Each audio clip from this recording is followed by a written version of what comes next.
All right. We got to see Suicide Squad kill the Justice League. Everyone has probably let out their frustrations at whomever they want to let out their frustrations at.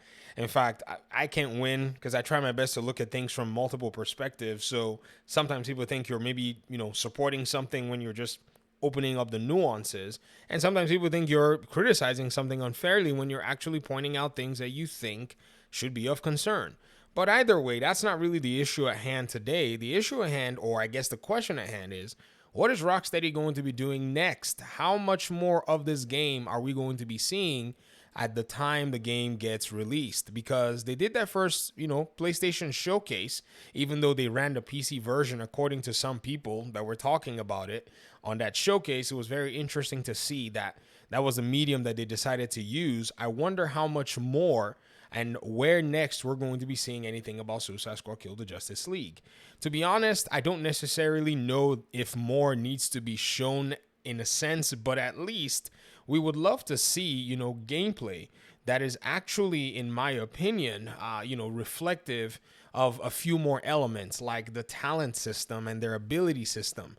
This is the one thing that we haven't necessarily seen. And I know a lot of people would say, I think we've seen enough. Some people could actually argue and say, maybe this is not necessarily the time for us to start to, maybe try to see too much more. But, honestly, these are nice things to have, visibility for. These are nice things that your game should be able to showcase, especially when it's a game that is coming in with a whole different paradigm, or I would say a slightly different paradigm or a different take. There's nothing wrong with that. I remember when Firaxis was showcasing Marvel's Midnight Suns, they actually took an approach that I thought was very cool. They took on a live stream paradigm where they actually came on their own channel, their YouTube channel, and they played through the game with some of the developers and even their community manager, just talking extensively about different aspects of the game. They understood that, for the most part, the game was going to be something new for superhero fans, maybe trying to still engage with their OG fans as well. So they weren't necessarily camera shy overall. I think they did a very good job exposing a lot of what their game was about. And this, in my opinion, opened the door to bring in new players and people that would be willing to explore a game like this.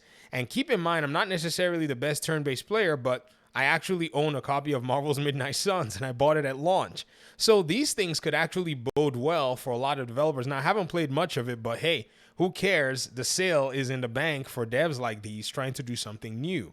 I think the developers at Rocksteady can benefit from something like this, even though it may not necessarily have been the tradition at the time they released their last game. In fact, we can even point to another Warner Brothers studio that just recently did something like that with Hogwarts Legacy, where they did their live stream as well with the game, showcasing elements of the game, talking to people within their communities, and so on and so forth. I strongly believe that they have to make this particular game a community-centric release if they really want to leverage it for the most part.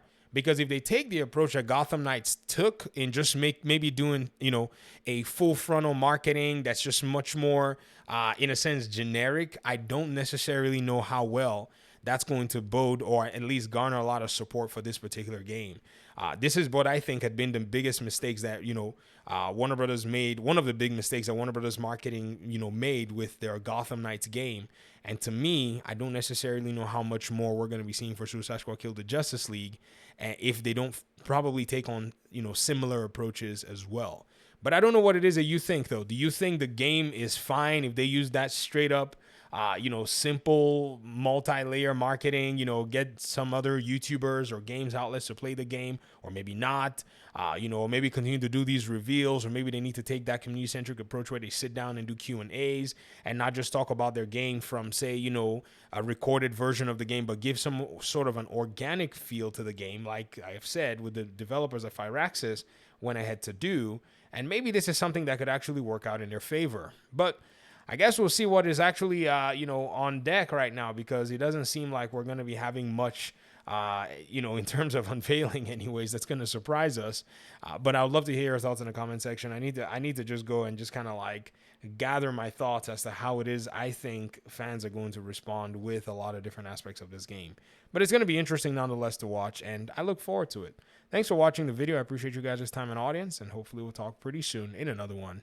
Peace out.